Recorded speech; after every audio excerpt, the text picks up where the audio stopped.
Kumusta mga kamay, mga guhitero at guhitera? 2025 tutorial. Siyempre dapat mas magaling sa mga tutorial natin nung araw. Ayun nga, sinadya ko din talaga na ipahinga yung mga pinaggagawa natin dito para makapag-explore naman tayo lahat sa sarili-sarili natin.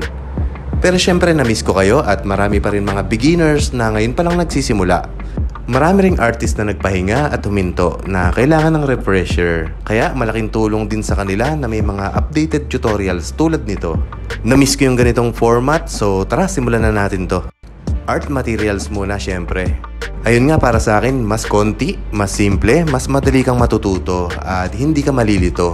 Kasi kung beginner ka pa lang pero ang dami mo na kaagad choices ng mga gamit, baka ma-overwhelm ka masyado kung ano yung kailangan gamitin. Sa black and white na portrait, ang kailangan lang naman natin ay yung swabbing details at shading na light to dark.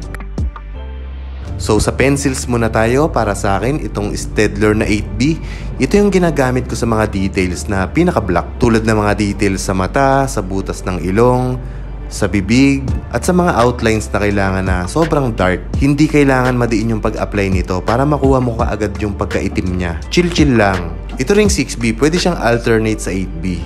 Optional siya. Dahil depende rin naman talaga sa reference kung gaano ka-dark o ka-light yung kailangan nating gawin na outlines o details. Sunod na meron tayo dito ay yung mga lapis naman na mas light kaysa sa 8B at 6B. Itong mga to naman mas okay gamitin to sa sketch, sa hatching, sa rendering, at sa mga details na kailangan ng soft lines. Tulad ng gilid ng ilong, ilalim ng mata, tenga, details ng bibig, at iba pa.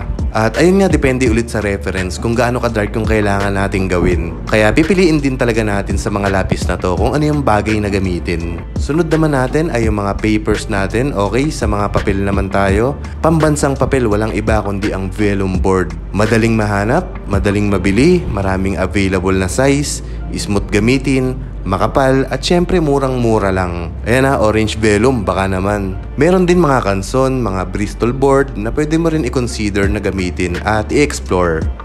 Mahalaga na magamay mo yung iba't ibang klase ng papel para madali kang makapag-adjust dahil hindi naman sa lahat ng oras available lahat ng papel sa mga bilihan.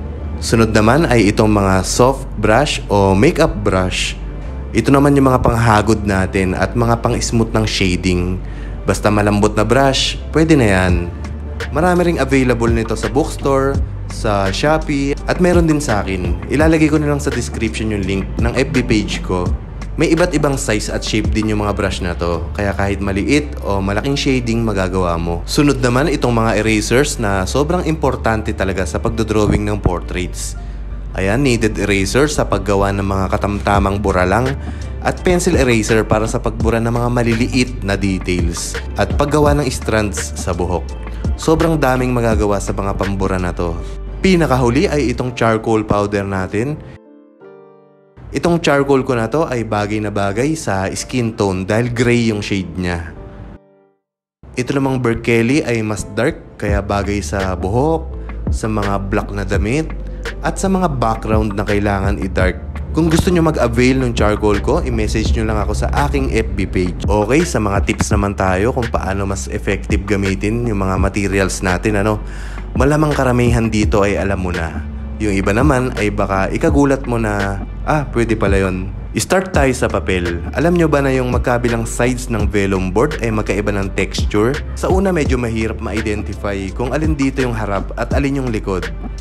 Pero kung susuriin mong mabuti, makikita mo din yung pagkakaiba nila. Pwede naman gamitin o drawingan yan pareho. Ikaw na mismo yung makakakita kung alin yung mas nagustuhan mong side. Yung harap ay mas smooth, yung likod naman ay may konting texture. So ayan, ito yung sample ng drawing ko gamit ang harap. At ito naman yung sample ng drawing ko gamit ang likod. Sunod naman ay itong Canson sketchpad. Paborito ko rin to, kaya lang masyado siyang manipis. 90 GSM lang. Nung una, kinakalas ko to sa mismong pad. Tapos, ididikit ko sa table or nilalagay ko sa clipboard. Pero napansin ko nung huli na mas magandang hindi siya alisin sa mismong sketchpad. Mas gumaganda at mas smooth yung shadings niya. Pag yung likod niya is kapwa Canson din. Ayan, ito naman yung sample ng drawings ko gamit yung Canson sketchpad. Marami pang papel na magandang gamitin. Pero sa ngayon ito muna. Dahil ito yung mga madaling mahanap sa bilihan. At ito pa lang yung mga medyo na-explore ko. Kaya i-comment nyo na lang sa ibaba kung ano pa yung mga techniques na na-discover nyo sa mga papel. Ayan, sa mga lapis naman tayo, meron tayo ditong blue at black na Staedtler. Dati puro blue yung ginagamit ko, pero nakulangan ako sa pagka-dark niya. At kumikintab siya pag sa mga dark parts ginagamit. Tapos nung huli nakita ko tong black na Staedtler. At ayun, sinubukan ko to. Nakita ko dito yung mga hinahanap ko sa blue.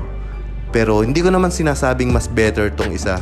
Siyempre parehas naman itong optional at may magandang katangian. Itong blue maganda siya pang render, pang hatching, pang patong sa shadings, pang texture. Ito naman black maganda siya pang dark ng details, pang outline, pang buhok, pang dark ng damit, at iba pa. Ito rin palang mechanical pencil natin mga kamay. Sobrang gamit na gamit to, pwede to kahit saan. Ito din yung ginagamit ko sa mga maliliit na strands ng buhok.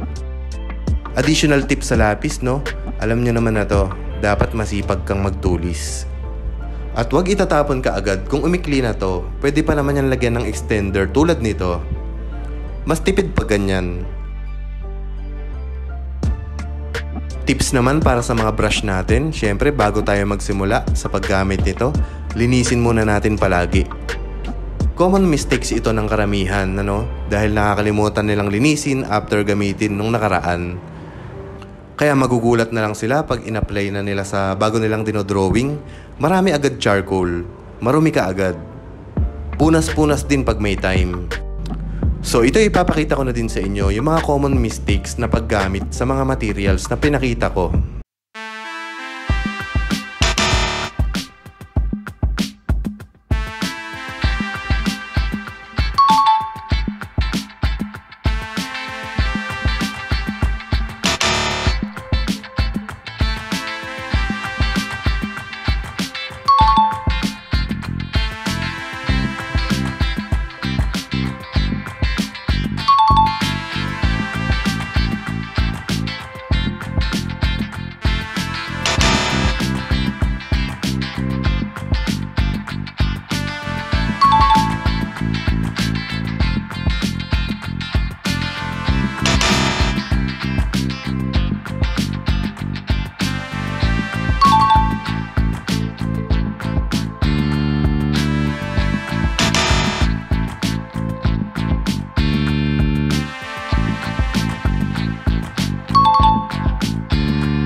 Okay lang kung nangyayari na sa'yo yan o mangyayari pa lang.